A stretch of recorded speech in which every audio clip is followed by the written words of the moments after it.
बहुत समय पहले की बात है। नीले आसमान, हरियाली से ढकी पहाड़ियों और फूलों की खुशबू से भरे एक अद्भुत राज्य में एक ऐसा नगर था जिसे पूरा संसार सौंदर्यपुर के नाम से जानता था। ये राज्य सिर्फ अपने महलों या सोने चांदी के लिए नहीं, बल्कि यहाँ रहने वाले लोगों के सच्चे दिल, प्रेम और संस्कारों के लिए प्रसिद्ध था। सौंदर्यपुर में अमीर भी थे, गरीब भी, लेकिन दिल से सभी बराबर थे। इसी राज्य के एक सादे से मोहल्ले में एक छोटा सा मिट्टी और लकड़ी से बना घर था, जो बाहर से भले ही साधारण दिखता था, लेकिन उसके भीतर प्यार का खजाना भरा हुआ था। उसी छोटे से घर में रहती थी एक बेहद सुंदर, सरल और संस्कारी लड़की। उसका नाम था परी। परी अपने माता पिता के साथ रहती थी। घर छोटा था, पैसों की कमी थी, लेकिन उस घर में हंसी, सुकून और अपनापन इतना था कि पूरा मोहल्ला कहता था, परिवार हो तो ऐसा हो। माँ, आज की सब्जी मैं काट दूं? नहीं मेरी गुड़िया, तू बस मन लगाकर पढ़ाई कर। तेरे सपनों में ही मेरी सारी खुशियां हैं। भगवान ने तुझे बहुत आगे जाने के लिए ही बनाया है। परी की माँ बहुत स्नेही थी। वो सिखाती थी, बेटी, सुंदरता चेहरे से नहीं, दिल से होती है। परी के पिता मेहनती इंसान थे। वो काम के सिलसिले में कई कई महीनों तक घर से बाहर रहते थे, ताकि अपनी बेटी को अच्छा भविष्य दे सकें। परी, मैं जल्दी लौटूंगा, तू माँ का ध्यान रखना।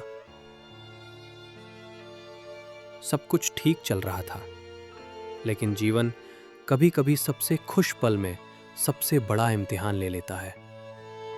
एक दिन अचानक परी की माँ की तबीयत बहुत ज्यादा खराब हो गई। पूरा घर दवाइयों, प्रार्थनाओं और आंसुओं से भर गया। परी दिन रात माँ के पास बैठी रहती, उनका हाथ थामे रहती। माँ, आप लेकिन मुझे भगवान छोड़कर मत को जाना। कुछ और ही मंजूर था। एक रात माँ ने परी के सिर पर हाथ रखा, मुस्कुराई और इस दुनिया को अलविदा कह दिया। उस दिन परी की दुनिया उजड़ गई। जिस घर में हंसी गूंजती थी, वहां अब सिर्फ खामोशी थी। पिता लौटे अपनी पत्नी को खो चुके थे। परी मां के बिना टूट चुकी थी। समय बीता और रिश्तेदारों के कहने पर घर संभालने के लिए पिता ने दूसरी शादी कर ली। नई पत्नी के साथ आई उसकी दो बेटियां, काजल और राधिका। अरे परी बेटा, तू तो मेरी अपनी बेटी जैसी है। पिता के सामने तो सब कुछ अच्छा लगता, लेकिन जैसे ही पिताजी काम पर जाते, उनका असली चेहरा सामने आ जाता। परी, झाड़ू लगाओ। परी, खाना बनाओ। परी, काजल और राधिका का काम पूरा करो। जो लड़की कभी घर की रानी थी, वो अब उसी घर की नौकरानी बन चुकी थी। लेकिन परी ने कभी शिकायत नहीं की। काजल और राधिका आराम से सजती संवरती, हंसती और मजे करती, और परी चुपचाप सब सहती रहती। राज्य से बाहर रहने वाले पिता को परी कभी कुछ नहीं बताती। परी कभी भी अपनी सौतेली माँ या बहनों के लिए बुरा नहीं सोचती। वो उनका सम्मान वैसे ही करती जैसे माँ ने सिखाया था। एक दिन परी की जिंदगी में एक नया मोड़ आया। मोहल्ले में एक लड़का रहने आया। उसका नाम था प्रेमराज। प्रेमराज शांत, समझदार और बहुत दयालु था। वो रोज देखता कैसे परी सबसे पहले उठती, सबसे आखिर में सोती और कैसे उसके साथ अन्याय होता। एक दिन उसने परी से कहा, तुम इतना सब सहती हो, फिर भी अपने पिता से कुछ कहती क्यों नहीं? क्योंकि मेरे पिता बहुत मेहनत करते हैं। मैं उन्हें दुखी नहीं करना चाहती। प्रेमराज उस दिन समझ गया, परी सिर्फ सुंदर नहीं, बल्कि आत्मा से भी अनमोल है। दिन बीतते गए, दोस्ती गहरी होती गई और प्रेमराज के दिल में परी के लिए सम्मान, फिर प्रेम जन्म लेने लगा। लेकिन प्रेमराज कोई आम लड़का नहीं था, वो सौंदर्यपुर का राजकुमार था। सुनो सुनो, राज्य के राजकुमार प्रेमराज के विवाह की घोषणा की जाती है। राजकुमार ने पूरे राज्य में नहीं, सीधे परी को महल बुलवाया। परी, क्या तुम मेरी जीवन संगिनी बनोगी? मैं एक साधारण सी लड़की हूँ।